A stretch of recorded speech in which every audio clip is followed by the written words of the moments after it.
ஒரே நாளில் பழைய பகை எல்லாத்தையும் மறந்துட்டு நம்ம ரெண்டு பேரும் மம்பட்டியும் ரஜினிகாந்த் மாதிரி ஃப்ரெண்ட்லியாக இருப்போமே அப்படின்னு சொல்லி இப்போ ட்ரம்ப் அவர்கள் ரொம்ப ஏகப்பட்ட சலுகைகளை ஈரானுக்கு வாரி வழங்கியிருக்கார். அது என்னென்ன அப்படின்னு வரிசையாக நான் சொல்கிறேன், கேட்டிங்கன்னா அப்படியே ஷாக் ஆகிடுவீங்க. இன்னொரு புறம் ரொம்ப பொசசிவாகவும் இருக்கார். வேறு நாடுகள் யாருமே ஈரானுக்கு உதவி செய்யக்கூடாது, நான் மட்டும்தான் உதவி செய்வேன் அப்படிங்கிற ஸ்டேட்மெண்ட்டையும் சொல்லியிருக்கார். அதை மீறி நீங்கள் உதவி செஞ்சீங்க அப்படின்னா 50% வரி விதிச்சிருவேன் அப்படின்னு அன்பாகவும் கட்டளையும் போட்டிருக்கார். இது எல்லாத்தையும் தாண்டி ஈரானிய தெருக்களில் வெற்றி கொண்டாட்டம் ரொம்ப பெரிய அளவில் செலிப்ரேட் பண்ணிக்கிட்டு இருக்காங்க. வெடியெலாம் வெடித்து அது தொடர்பான காட்சிகள்லாம் நம்மகிட்ட இருக்குது. பாப்பமா வாங்க பார்க்கலாம் உறவுகளே. இது பிரசாத் சிக்னேச்சர். உங்களுடைய தொழில் சம்பந்தமான விளம்பரங்களை நமது சேனலில் ஒளிபரப்ப உங்களுக்கான அருமையான வாய்ப்பு. நமக்குன்னு ஒரு வீடு, அது எல்லாரோட வாழ்நாள் கனவு. ஒரு முறை தான் முடிவெடுக்க போறீங்க, அதை சரியாயிடுங்க. கிரியேட்டர் கன்ஸ்ட்ரக்ஷன்ஸ் உங்களோட கனவு இல்லத்தை சூப்பராக டிசைன் பண்ணி அழகாக கட்டித்தராங்க. இன்டீரியர் டிசைன்லையும் இவங்க தான் டாப்பு. North west interiors. தொடர்புக்கு 7299079991. கதாயப் ஹிஸ்புல்லா அப்படிங்கிற அமைப்பால் ஈராக்கில் இருக்கக்கூடிய ஒரு குழு, அவங்களால அமெரிக்காவோட ஜேர்னலிஸ்ட் ஒருத்தவங்க கடத்தப்பட்டாங்க. மார்ச் மாதம் 31 நடந்த சம்பவம். அவங்க ஒரு லேடி ஜேர்னலிஸ்ட்டு. அமெரிக்காவால் சிறந்த ஜேர்னலிஸ்ட் அப்படிங்கிற விருதுலாம் அவங்களுக்கு கொடுக்கப்பட்டுச்சு. எல்லாம் பண்ணவங்க கடைசியில் ஈரான் பக்கமும் ஈராக் பக்கமும் நீங்கள் போகாதீங்க, இப்போதைக்கு ஒரு அவேர்னஸுக்காக சொல்கிறோன்னு வேறு சொல்லியிருந்தாங்க. இருந்தாலும் அந்த லேடி கேட்காம, ஜேர்னலிஸ்ட்டில் எப்படி கேட்பாங்க, உடனே உண்மையை கண்டறியணும்னு சொல்லி போனாங்க. போன இடத்துல கடத்தப்பட்டாங்க. சரி, அவங்க யார் அப்படின்னு கேட்டால் அவங்க பேர் ஷெல்லி கிட்டில்சன் அப்படிங்கிறது. ஏற்கனவே அவங்க தொடர்பான கடத்தப்பட்டாங்கங்கிற வீடியோ போட்டிருந்தோம். இப்போ அவங்க மீட்கப்பட்டிருக்காங்க அப்படிங்கிற செய்தியும் கிடச்சிருக்கு. அதையும் நான் உங்கள்கிட்ட சொல்லிடுறேன். லெபனானில் இப்போ நிலைமை சரியில்லை. தொடர்ச்சியாக இஸ்ரேல் ஆட இருக்கக்கூடிய ஆட்டம் அப்படிங்கிறது வேறு மாதிரியான ஆட்டமாக இருக்குது. அதுவும் இனப்படுகொலை நடத்திக்கிட்டு இருக்காங்க அப்படிங்கிறது தான் உண்மை. பிஷ்ணுபூர் அப்படிங்கிற இடத்துல இருக்கக்கூடிய மொய்ராங் அப்படிங்கிற அந்த இடத்துல வீட்டில் தூங்கிட்டு இருந்த 5 வயது குழந்தை இறந்து போயிட்டாங்க. 6 மாத சகோதரியும் இறந்து போயிட்டாங்க. அந்த பையனோட சின்ன குட்டி பிள்ளை அதுவும் இறந்து போச்சு.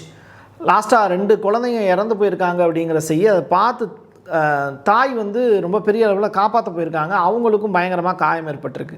இம்பால் கிழக்கு, இம்பால் மேற்கு, அதற்கு பிறகு பிஷ்ணுபூர், காக்சிங், இந்த இடங்கள் எல்லாமே என்னை விட்டிங்க அப்படின்னா லெபனானில் இருக்கக்கூடிய எல்லா நகரங்களையுமே பேர் சொல்லிடுவேன் போல். அந்த அளவிற்கு மோசமான தாக்குதல் அங்கே நடந்திருக்கு.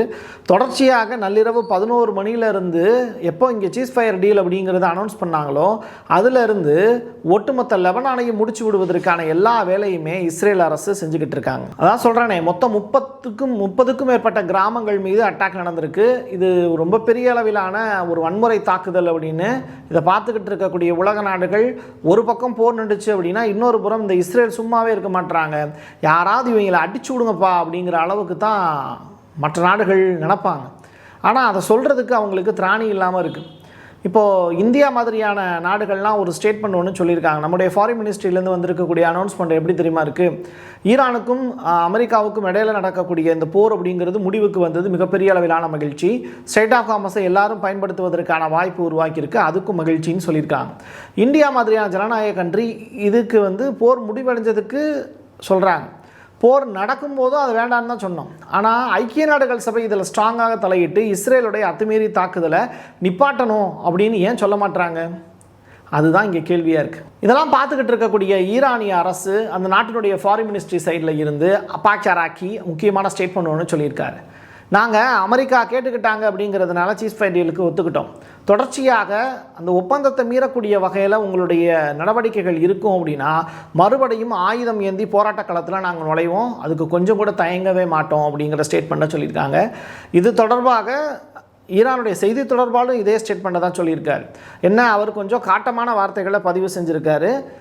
எங்களுடைய ஆயுதம் உங்களுடைய அரியணையவே காலி செய்துவிடும் அப்படிங்கிற ஸ்டேட்மெண்ட்டை சொல்லியிருக்காரு. பட் ஈரானுடைய ஃபாரின் மினிஸ்ட்ரியிலேருந்து இஸ்ரேலுக்கு விடுக்கப்பட்டிருக்கக்கூடிய எச்சரிக்கைங்கிறது, லெபனானில் இது மாதிரியான தாக்குதல் தொடர்ச்சியாக நடந்துக்கிட்டே இருந்தது அப்படின்னா உங்கள் மேலே உங்கள் நாட்டில் இருக்கிறதுக்கு ஒரு புல் பூண்டு கூட இருக்காது, அப்படி ஒரு சம்பவத்தை செஞ்சுருவோம் அப்படிங்கிற ஸ்டேட்மெண்ட்டையும் கொடுத்துருக்காங்க. லெபனான் மட்டுமல்ல, காசாவிலையும் மறுபடியும் இனப்படுகொலையை ஸ்டார்ட் பண்ணிங்க அப்படின்னா அதற்கான தண்டனையை இஸ்ரேல் நிச்சயம் பெறும் அப்படிங்கிற ஸ்டேட்மெண்ட்டை சொல்லியிருக்கார். எல்லாத்தையும் தாண்டி ட்ரம்ப் சொல்லியிருக்கக்கூடிய செய்தி தான் இங்கே இனிப்பான செய்தியாக பார்க்கப்படுது. ஈரானுக்கு நன்றி சொல்லியிருக்காருங்க. அதாங்க பெரிய சக்ஸஸான விஷயம் ஈரானுக்கு நன்றி சொல்லிய ட்ரம்ப், இதான் டாபிக், ரைட்டா? அதாவது ஒரு மாபெரும் செய்தி ஒன்று சொல்லியிருக்காரு. மிகவும் பயனுள்ள ஒரு ஆட்சி மாற்றத்தை ஈரான் தவிர்த்துட்டாங்க அப்படின்னு. எப்படி ஆரம்பிக்கிறார் பாருங்க, சரியா? ஆனால் நாங்கள் இப்போ அந்த இடத்துல ஒரு நல்லாட்சி நடக்கிறது அப்படிங்கிறத கண்டுபிடிச்சிட்டோம் அப்படின்னு சொல்கிறாரு. சரி, அமெரிக்காவோடு ஈரான் நெருக்கமாக செயல்படுவதற்கான வாய்ப்பையும் நாங்கள் உருவாக்கியிருக்கோம். யுரேனியம் செறிவூட்டல் அப்படிங்கிறது இனிமேல் அந்த நாடு பண்ண மாட்டாங்கங்கிற வாக்குறுதி கொடுத்துருக்காங்க. அமெரிக்கா ஈரானோடு இணைந்து ஆழமாக புதைக்கப்பட்ட அந்த B-2 அணுகுண்டு விமானங்கள் ஏற்படுத்திய அணுக்கதிர் தூசி இருக்குல்ல, அதை க்ளீன் பண்ணுறதுக்கான நடவடிக்கையில் நாங்களே செஞ்சு கொடுப்போம். நான் தானே குப்பை கொட்டினேன், நானே அதை க்ளீன் பண்ணி தந்துடுறேன் அப்படின்னு அமெரிக்கா சொல்கிறாங்க.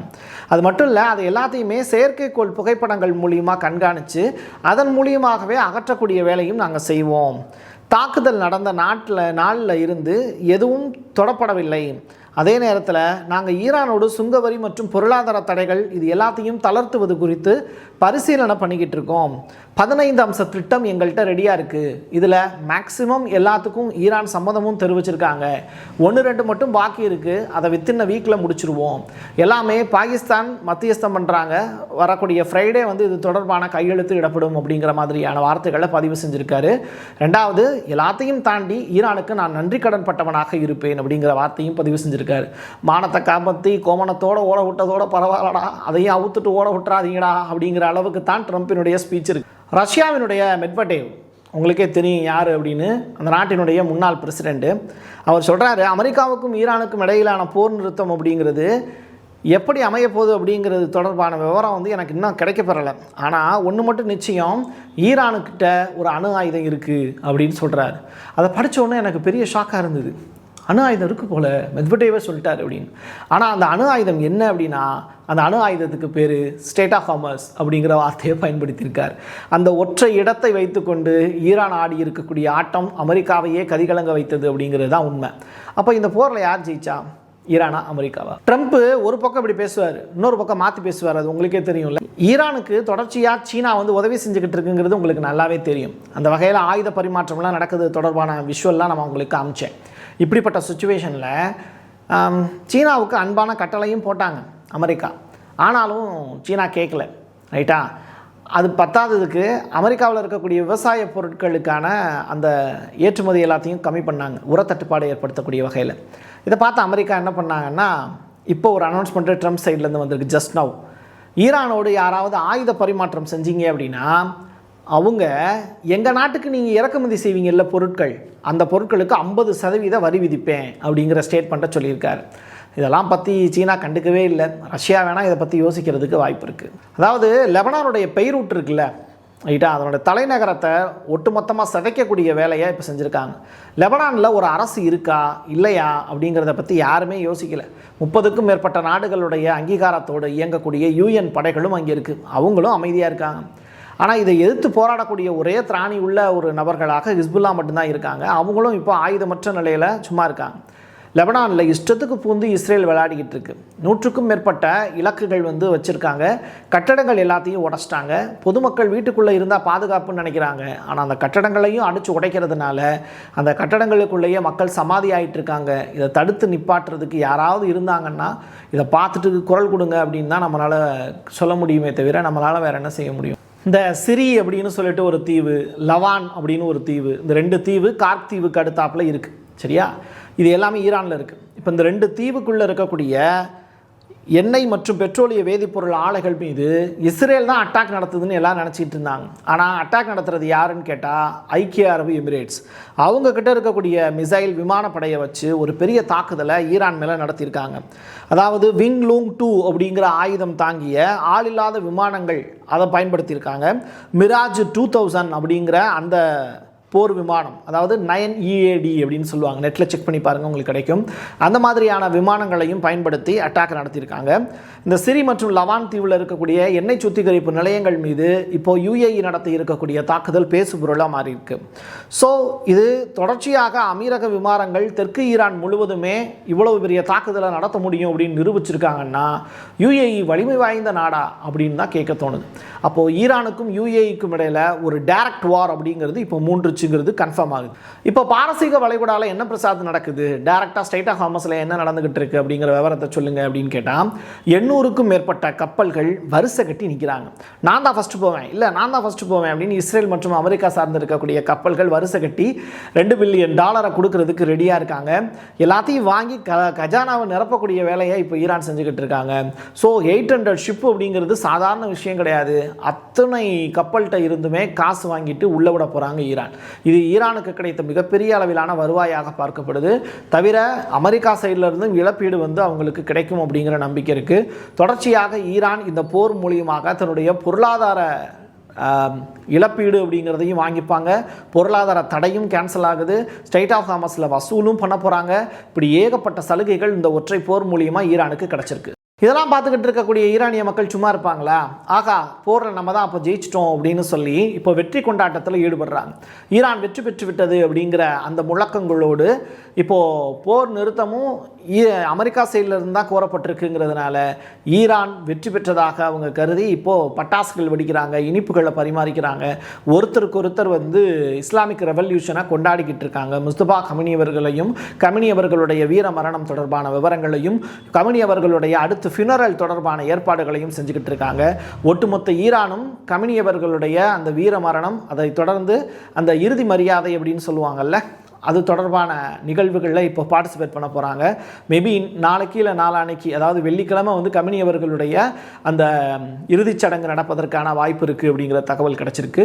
எது எப்படியோ நடப்பதெல்லாம் நன்மைக்கே அப்படிங்கிற மாதிரி, கிடைப்பதெல்லாம் வெற்றிக்கணியே அப்படிங்கிற மாதிரி தொடர்ச்சியாக அவங்க கொண்டாட்டங்களில் ஈடுபடக்கூடிய காட்சிகள் அரங்கேறுது. என் கையெழுத்து என் மக்களுக்கான உறவுகளே, மீண்டும் ஒரு நல்ல பதிவில் சந்திக்கலாம். நன்றி, வணக்கம். உங்களுடைய தொழில் சம்பந்தமான விளம்பரங்களை நமது சேனலில் ஒளிபரப்ப உங்களுக்கான அருமையான வாய்ப்பு. Prasad signature media broadcasting private limited. நீங்க நியூஸ் ரீடரா மாறணுமா, கண்டென்ட் கிரியேட்டரா உருவாகணுமா, சேட்டலைட் சேனல்ல ரிப்போர்ட்டரா வேலை பார்க்கணுமா, டாக்குமெண்ட்ரி மேக்கிங்ல இருந்து ஜேர்னலிசம் பற்றிய முழுமையான பயிற்சி பெற உங்களுக்கான அருமையான வாய்ப்பு. எங்களை தேடி வாங்க. ஆன்லைன் மற்றும் நேரடி பயிற்சி வகுப்புகளும் சர்டிபிகேட் கோர்ஸாவை கத்துத்தரும். மீடியா துறையில் 10 ஆண்டுகளுக்கு மேல அனுபவம் உள்ளவர்கள் பயிற்சி கொடுப்பார்கள். வாய்ஸ் ஓவர் தொடங்கி வாய்ஸ்லெஸ் பீப்புளுக்காக உங்களை சிறந்த ஜேர்னலிஸ்டா உருவாக்க வேண்டியது எங்களோட பொறுப்பு. ஸ்கூல்ஸ் அண்ட் காலேஜஸ்ல ஜூனியர் ஜேர்னலிஸ்ட்ங்கிற பேர்ல ஒர்க் ஷாப்பும் கண்டக்ட் பண்ணி கொடுக்கிறோம். மோட்டிவேஷனல் ஸ்பீக்கரா கடந்த 15 ஆண்டுகளா கல்வி நிறுவனங்களுக்கு நிகழ்ச்சிகளும் நடத்தி தரோம். தொடர்புக்கு 9944790333 94493594 prasadsignature@gmail.com. வரப்போற சட்டமன்ற தேர்தலில் எல்லாருமே ஓட்டு போட போறோம். ஆனா அந்த ஓட்டு யாருக்கு? பிரதான கட்சிகளை தவிர்த்து சுயேட்சையா சில பேர் களமிறங்குவாங்க. அவங்கள மக்களுக்கு அறிமுகப்படுத்த தயாரா இருக்கு பிரசாத் சிக்னேச்சர். நீங்கள் உங்களுடைய தொகுதியில் இருக்கக்கூடிய மக்களுக்கு நல்லது செய்யணும்னு நினச்சி சுயேட்சை வேட்பாளராக களமிறங்கினீங்கன்னா உங்களுடைய தொகுதியில் இருக்கக்கூடிய மக்களுக்கு அறிமுகப்படுத்த நாங்களும் தயாராக இருக்கோம். இந்த தேர்தலில் பிரசாத் சிக்னேச்சர் சார்பாக நான் போட்டியிடலை. ஆனால் நீங்கள் போட்டியாளராக களமிறங்குறீங்கன்னா உங்களை அறிமுகப்படுத்துகிறோம். தொடர்புக்கு 9944790333